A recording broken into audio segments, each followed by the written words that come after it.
வாக்காளர்களை பட்டியலில் இருந்து நீக்குவதற்கான சதிதான் எஸ்ஐஆர் என்று திமுக தரப்பு குற்றம் சாட்டுகிறதே. கோவை லோக்சபா தொகுதியில் மட்டும் 1 லட்சம் வாக்காளர்களை காணவில்லை அப்படின்னு அண்ணாமலை தரப்பு புகார் கூறலையா? அது எப்படி நடந்தது? டி நகர் தொகுதியினுடைய அதிமுக முன்னாள் எம்எல்ஏ சத்யநாராயணா 13,000 அதிமுக ஆதரவாளர்களின் பெயர்கள் வாக்காளர் பட்டியலிருந்து நீக்கப்பட்டுள்ளன அப்படின்னு அவர் சொல்லுகிறார். அல்ல எப்படி நடந்தது? அப்பெல்லாம் எஸ்ஐஆர் இருந்தா?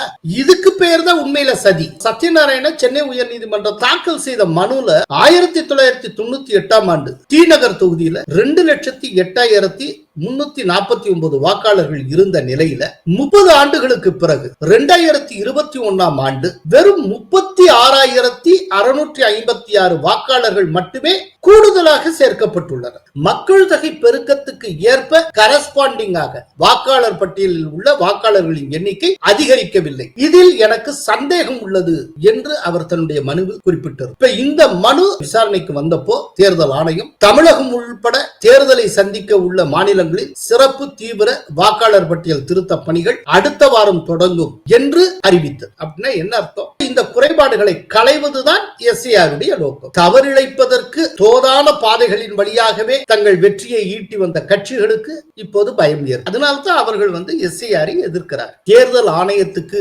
அப்படின்னு தனியா ஸ்டாஃபே கிடையாது. ஒவ்வொரு மாநிலத்திலும் இருக்கக்கூடிய மாநில அரசு ஊழியர்களை பயன்படுத்தித்தான் தேர்தல் தொடர்பான அத்தனை வேலைகளையும் செய்கிறது. திமுக அரசுடைய ஊழியர்கள் தான் எஸ்ஐஆர் பணிகளையும் மேற்கொள்ள போகிறார்கள். அப்படிங்கிறப்போ தேர்தல் ஆணையம் தனியா இதுல என்ன தகுடு தத்தம் செய்ய முடியும்? வேண்டுமென்றே அப்படியே பூச்சாண்டி காட்டுறது.